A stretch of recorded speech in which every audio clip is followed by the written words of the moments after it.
Video में हम लोग सारे कंसेप्ट को समझ जाएंगे और फिर जो प्रॉब्लम जो आपका एग्ज़ाम आने वाला है उसमें आप पूरे नंबर लाएंगे इसमें। तो पहला जो प्रॉब्लम पिक किया गया है वो आपको नीट 2019 से पिक किया गया है और ये आपको कूलम लॉ पर बेस्ड है। In fact problem number 1 to 6 coulomb law पे होंगे और ये बोल रहा है 2 point charges A and B having charges plus Q and minus Q respectively are placed at a certain distance apart and force acting between them is F. If 25% charge of A is transferred to B then the force between the charges become। बहुत ही आसान problem है, मैं इसको पहले solve कर देता हूँ फिर कंसेप्ट डिस्कस करता हूँ। सो प्लस Q चार्ज है और इधर माइनस Q चार्ज है, इनके बीच का यदि डिस्टेंस R रखोगे तो जो फोर्स लग रहा है F वो कूलम लॉ से क्या आता है 1/4 pi epsilon naught Q1 Q2 by R square और ये हो जाएगा 1/4 pi epsilon naught Q square by R square with a minus sign. अब आप देखो कि 25% ऑफ चार्ज को ट्रांसफ़र कर दिए तो इससे 20 ये आपको A था ये B था, सो इससे 25% चार्ज जाएगा तो ये क्या हो जाएगा प्लस 3Q/4 चार्ज हो जाएगा विथ पॉजिटिव साइन। और इधर तरफ यदि माइनस चूँकि माइनस Q है तो minus Q plus Q/4 that is minus 3Q/4 charge हो जाएगा।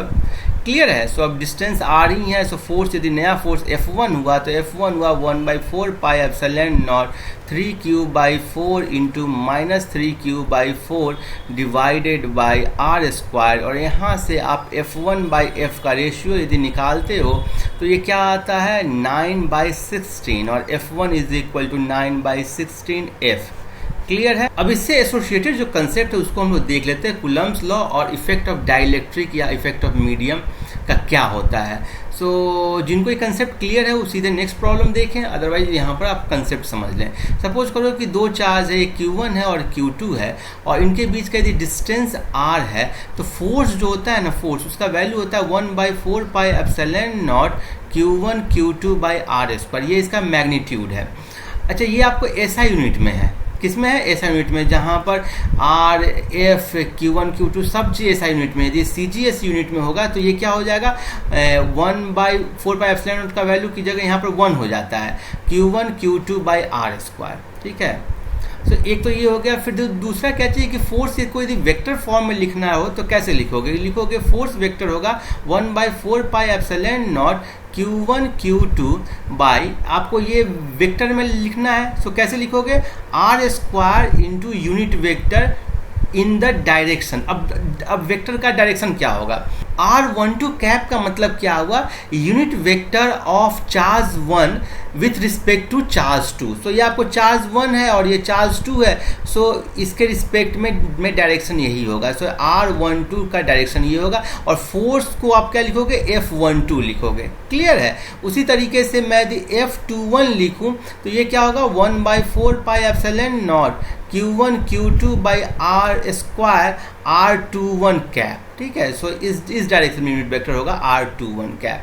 अब यदि यूनिट वेक्टर को आप हटाना चाहो तो कैसे लिख दोगे 1/4 pi epsilon naught Q1 Q2 by RQ into R12 vector.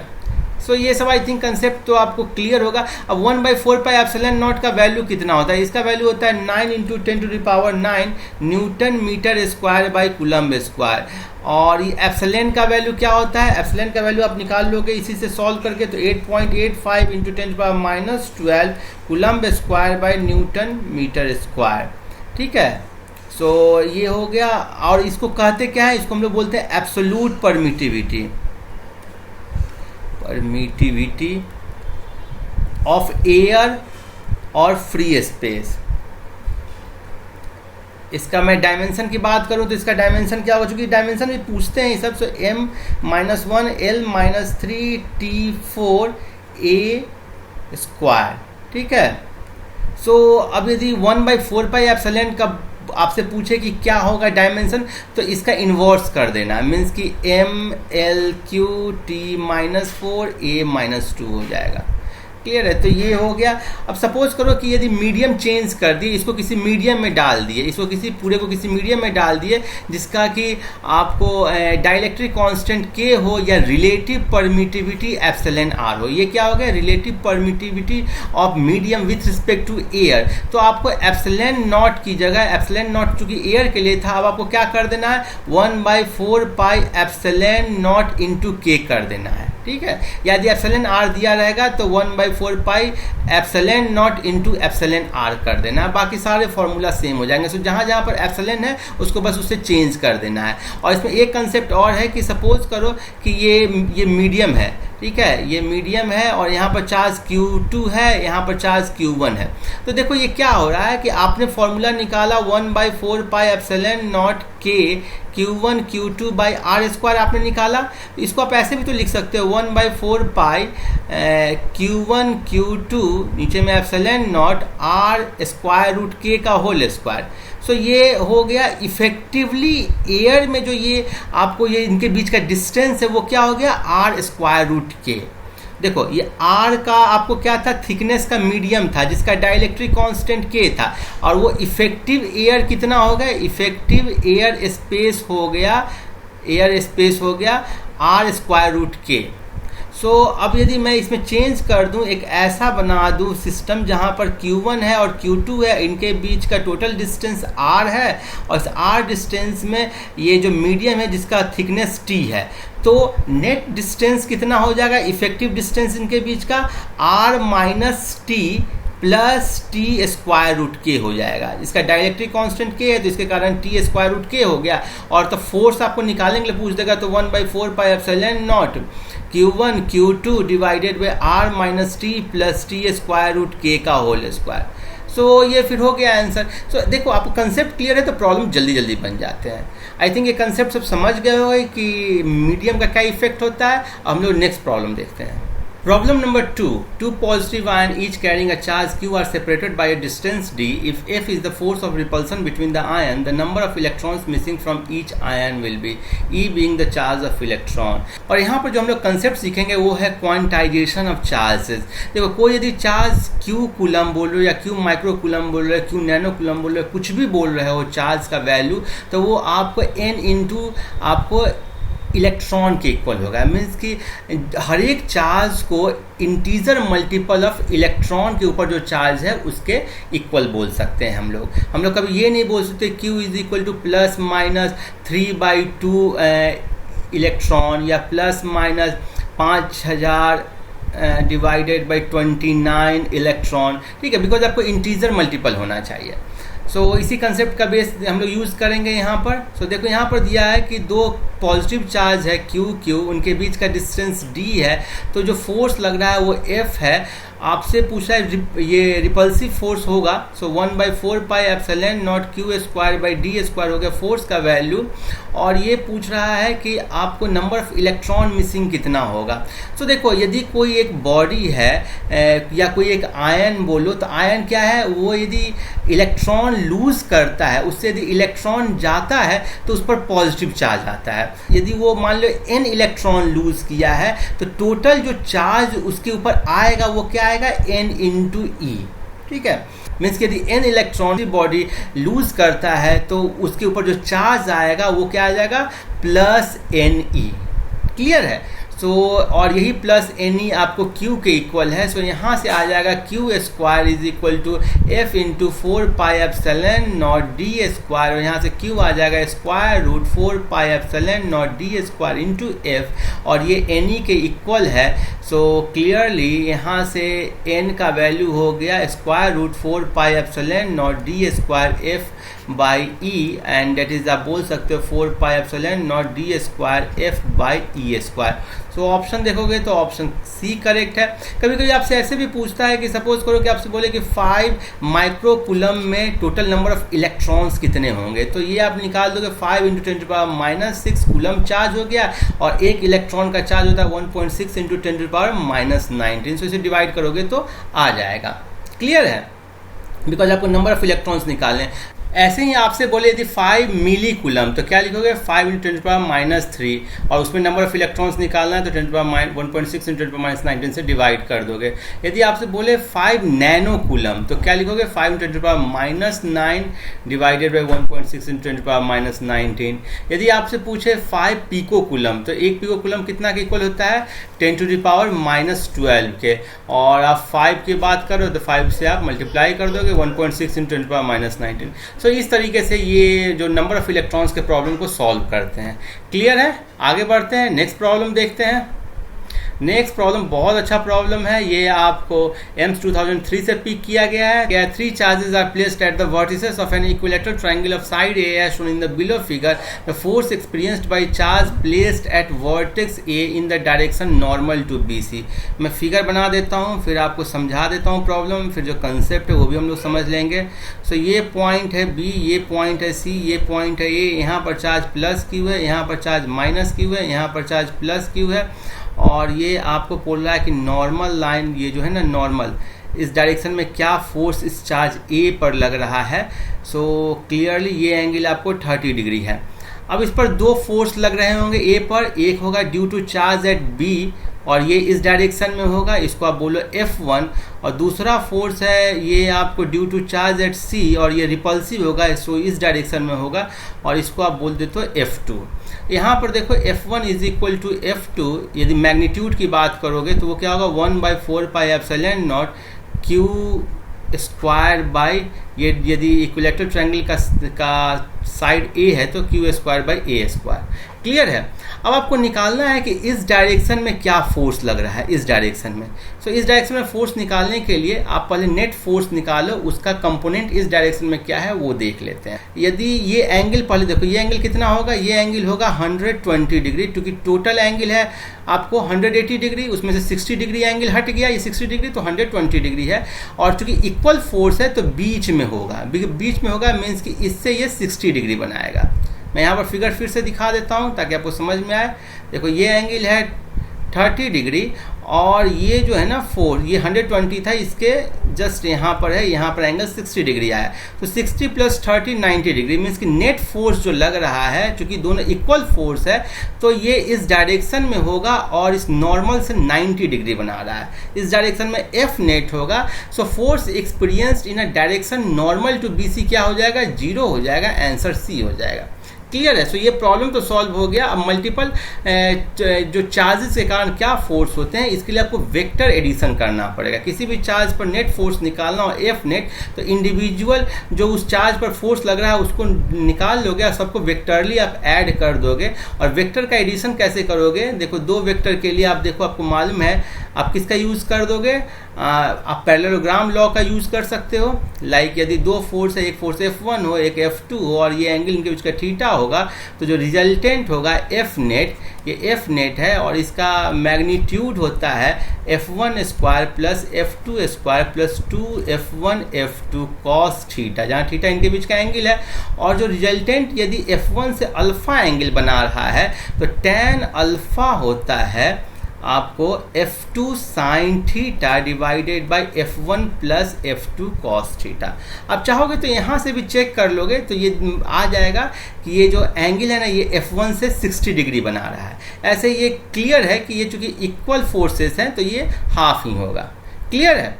और यदि एक से ज़्यादा चार्ज है तो आप क्या कर सकते हो, आप एक वो पॉलीगॉन लॉ का यूज़ कर सकते हो। मीन्स कि सपोज करो एक फोर्स F1 इधर है, F2 इधर है, F3 ये है। एक के हेड से दूसरे का आप टेल लगाते जाओ और जो फाइनल जो सम होगा वो पहले के टेल से फाइनल वेक्टर के हेड तक होगा, तो यही आपको F नेट हो जाएगा। कभी कभी ऐसा भी होता है कि आप सारे फोर्सेस को ऐड कर रहे हो, सो आप पहले के हेड पर दूसरे का टेल रख रहे हो, और इस तरह से आप जब ऐड करते जा रहे हो ना तो ये क्लोज्ड लूप बना दिया, तो उस केस में जो F नेट आ जाता है वो 0 आ जाता है। ध्यान रखना ये सब कंसेप्ट को। आगे बढ़ते हैं, नेक्स्ट प्रॉब्लम देखते हैं। नेक्स्ट आपको एक ऐसे प्रॉब्लम इसी पर बेस्ड है, उसको पहले हम लोग कर लेते हैं तो हम लोग अगले प्रॉब्लम पर मूव करेंगे। सपोज करो कि ABCD एक स्क्वायर है जिसका साइड A है और हर एक जगह पर चार्ज, हर एक इसके वर्टिसेस पर चार्ज प्लस Q रखा गया है। तो पूछेगा कि A पर कोई जो चार्ज पार्टिकल है उस पर नेट फोर्स क्या लग रहा है, तो कैसे निकालोगे। देखो इसके लिए क्या है ना कि इस सारे फोर्स को निकालो इंडिविजुअल और वेक्टरली ऐड कर लो। A पर जो B के कारण जो फोर्स लग रहा है वो क्या हो जाएगा, KQ square by A square इस डायरेक्शन में। D के कारण जो लगेगा वो इस डायरेक्शन में हो जाएगा, क्योंकि रिपल्सिव होगा, सेम चार्ज ही प्लस Q है, ये हो जाएगा KQ square by A square. अब C के कारण देखो, C के कारण के लिए जो डिस्टेंस है वो क्या हो जाएगा, स्क्वायर रूट 2A हो जाएगा। इस डायरेक्शन में जो फोर्स लगेगा वो क्या हो जाएगा, KQ square by 2A square हो जाएगा फोर्स। ठीक है। बिकॉज ये डिस्टेंस हो गया स्क्वायर रूट 2 है। अब इसका दो कंपोनेंट होगा, इधर तरफ 45 डिग्री एंगल है, तो इसको ब्रेक कर दोगे तो एक इधर वाला जो कंपोनेंट होगा वो क्या होगा, के Q square by 2a square into cos 45 degree means k square root 2 1 by square root 2 in fact, और ये हो गया k Q square by 2 square root 2a square.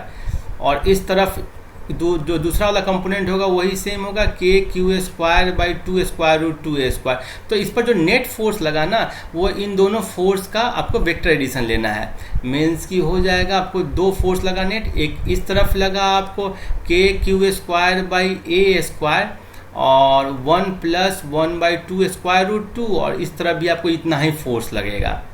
ठीक है, सो और फिर आप इस सब का वेक्टर एडिशन ले लोगे तो आपको आ जाएगा। सो इसी तरीके से ये सारे प्रॉब्लम को सॉल्व करते हैं। और नेक्स्ट प्रॉब्लम देखते हैं, प्रॉब्लम नंबर 4। ये भी बहुत अच्छा कंसेप्चुअल प्रॉब्लम है। ठीक है, ये आपको नीट 2017 में पूछा है। Suppose the charge of A proton and an electron differ slightly, one of them is -e and the other is e plus delta e। If the net of electrostatic force and gravitational force between two hydrogen atom placed at a distance d much greater than atomic size apart is 0, then delta is of the order of। ठीक है, और देखो कैसे problem solve करोगे, एकदम आपको कुछ नहीं मालूम है, बस यही बोल रहा है कि जो चार्ज प्रोटॉन का और इलेक्ट्रॉन का डिफरेंट है और sum of gravitational force and electrostatic force between two hydrogen atom का क्या है, 0। सो पहले आप दो हाइड्रोजन एटॉम बना दो। देखो आपको समझाने के लिए मैं इस तरीके से बना कर दिखा रहा हूँ तो एग्जाम में बहुत जल्दी बना लोगे। इसके सेंटर पर एक प्रोटॉन होगा E प्लस डेल्टा E और इलेक्ट्रॉन बाहर में होगा -e, और ऐसे ही यहाँ पर भी होगा E plus delta E proton और यहाँ पर -e। अब इनके बीच का दोनों फोर्स निकालो। पहले इलेक्ट्रोस्टैटिक फोर्स निकालोगे। सो पहले देखो इस पर नेट चार्ज कितना है, क्योंकि आपको इलेक्ट्रोस्टैटिक फोर्स का फॉर्मूला होता है 1/4 pi epsilon naught Q square by D square. यदि इनके बीच का डिस्टेंस d है तो Q तो आपको मालूम करना होगा, हर एक पर इंडिविजुअल चार्ज कितना है। सो देखो इस पर टोटल चार्ज है -e plus delta E. So net charge हो गया डेल्टा ई। क्लियर है, सो इस पर भी डेल्टा ई, इस पर भी डेल्टा ई, तो नेट आपको फोर्स लगेगा electrostatic force 1/4 pi epsilon naught delta ई का whole square by D square, और ये हो गया इलेक्ट्रोस्टैटिक फोर्स। ग्रेविटेशनल फोर्स के बारे में बात करेंगे तो वो क्या होता है, m1 m2 by are square, तो डी स्क्वायर, और दोनों मास ऑफ हाइड्रोजन ही है तो g into M H square by D square. देखो यहाँ पर मास ऑफ हाइड्रोजन को मास ऑफ प्रोटॉन के इक्वल माना गया है, बिकॉज जो इलेक्ट्रॉन का मास होता है वो प्रोटॉन के रिस्पेक्ट में नेग्लिजिबल होता है। सो यहाँ से आ जाएगा आपको, देखो इस पर जो नेट जो इधर तरफ जो ना ग्रेविटेशनल फोर्स क्या होता है, एट्रैक्टिव होता है। सो F ग्रेविटेशनल और इलेक्ट्रोस्टैटिक फोर्स रिपल्सिव होगा सेम चार्ज होने के कारण। सो नेट फोर्स 0 होगा। So Fg is equal to Fe, और ये हो जाएगा Gmh का whole square by D square is equal to 1/4 pi epsilon naught delta E square by D square. So ये हो गया सॉल्व आपको, और निकालना है डेल्टा ई का। So delta E square is equal to Gmh square by into 4 pi epsilon naught. अब आपको सबका वैल्यू रखना पड़ेगा। G का वैल्यू होता है 6.67 इंटू 10⁻11। ये वैल्यू आप याद रखना, ठीक है। और मास ऑफ ये हो गया 1.67 इंटू 10⁻27 का होल स्क्वायर, और 1/4 पाई एप्सिलॉन नॉट होता है 9 इंटू 10⁻9 के। क्लियर है, 1/4 पाई इतना के इक्वल हो गया। सो 4 पाई एप्सिलॉन नॉट 1/9 10⁻9 के हो गया। सो अब आप इसको सॉल्व करने की जगह आप देखो कैसे इसको एग्जाम में आसानी सॉल्व कर लोगे। सो 10⁻11 हो गया और 10⁻54 हो गया, और डिवाइडेड में 10⁻9 हो गया, और इसके अलावा क्या है 6.67 इंटू 1.67 का होल स्क्वायर बाई 9। सो इसको आप रफली मान सकते हो 1 के इक्वल, ठीक है। सो आप ऑर्डर पूछ रहा है तो ये कितना हो जाएगा, देखो 10⁻11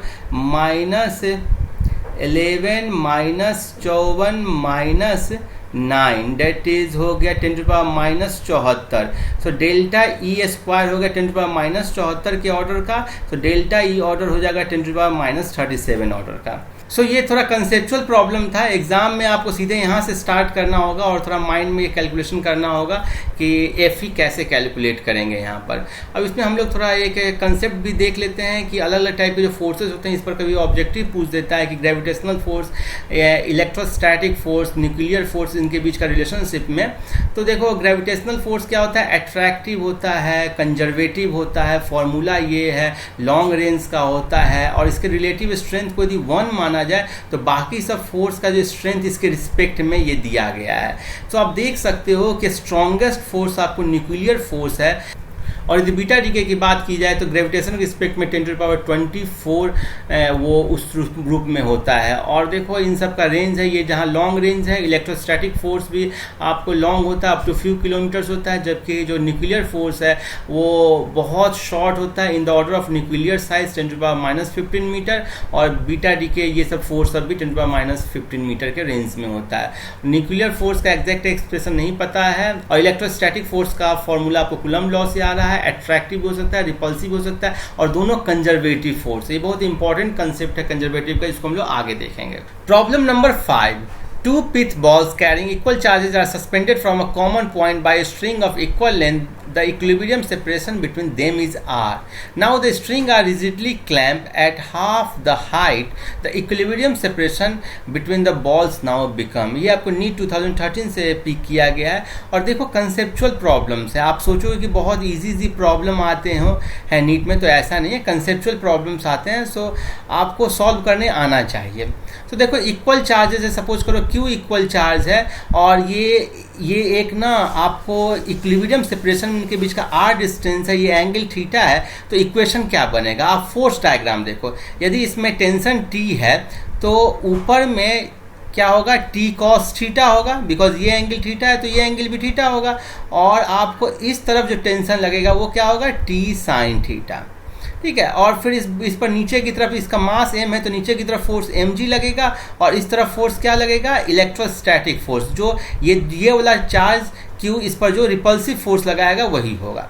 सो आप पूरा अपने फोर्स डायग्राम लिख दिया, और देखो अब क्या कर दोगे, टी कॉस थीटा हो जाएगा mg के इक्वल, ये आपका इक्वेशन 1 बन जाएगा, ठीक है, और T sine theta is equal to F E हो जाएगा, बिकॉज ये क्या है, इक्विलिब्रियम है। इक्विलिब्रियम मतलब क्या है कि अब ये और कहीं मूवमेंट नहीं हो रहा है, मीन्स कि नेट फोर्स इस पर क्या है, जीरो है। तो मैंने हॉरिजॉन्टल और वर्टिकल फोर्स दोनों को क्या कर दिया, इक्वेट कर दिया।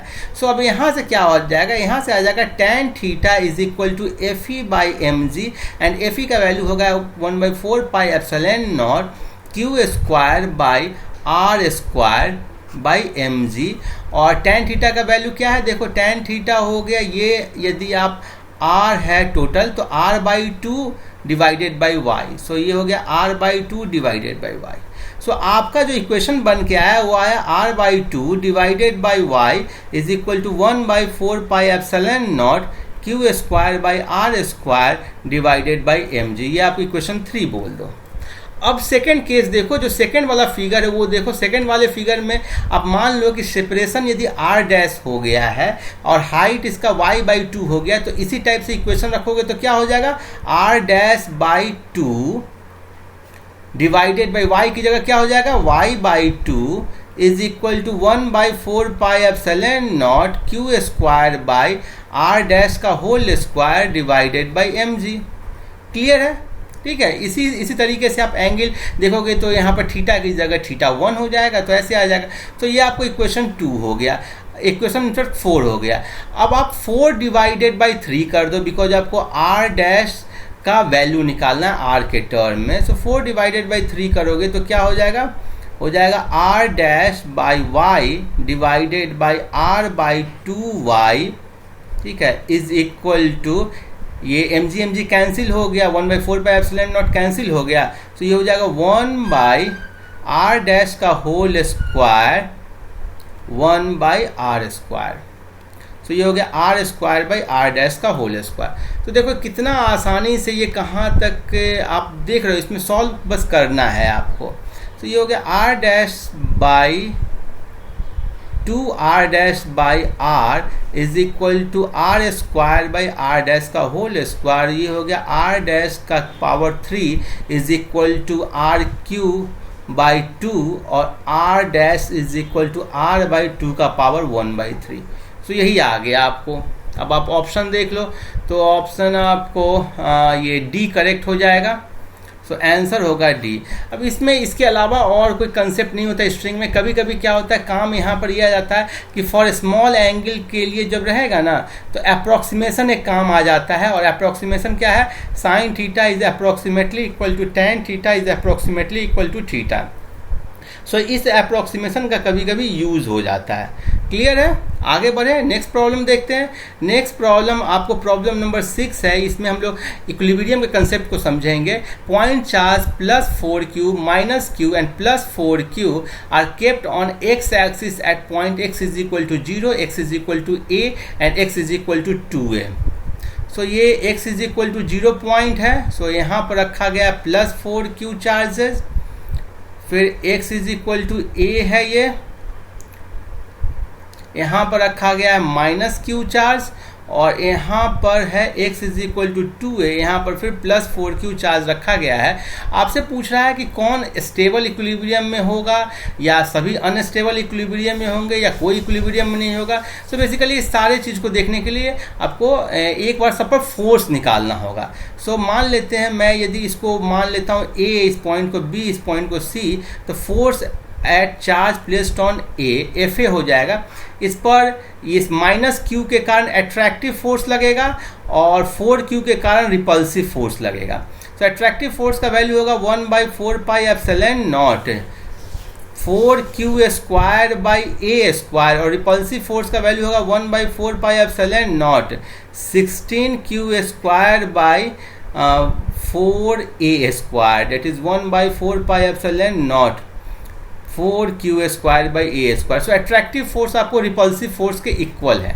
ठीक है, सो FA का वैल्यू हो गया 0, इस पर जो नेट फोर्स लग रहा है। B पर ऐसे ही देखोगे तो इधर तरफ इसके कारण फोर्स लग रहा है, इधर तरफ इसके कारण फोर्स लग रहा है, इक्वल फोर्स है, चूंकि इक्वल चार्ज इक्वल डिस्टेंस पे है, तो FB इज इक्वल टू 0 हो गया। C पर देखोगे तो वैसे ही A वाला जस्ट है, जिससे ये जो रिपल्सिव फोर्स इधर तरफ लगेगा और इसका वैल्यू इक्वल होगा अट्रैक्टिव फोर्स इस तरफ से। तो FC is also equal to 0।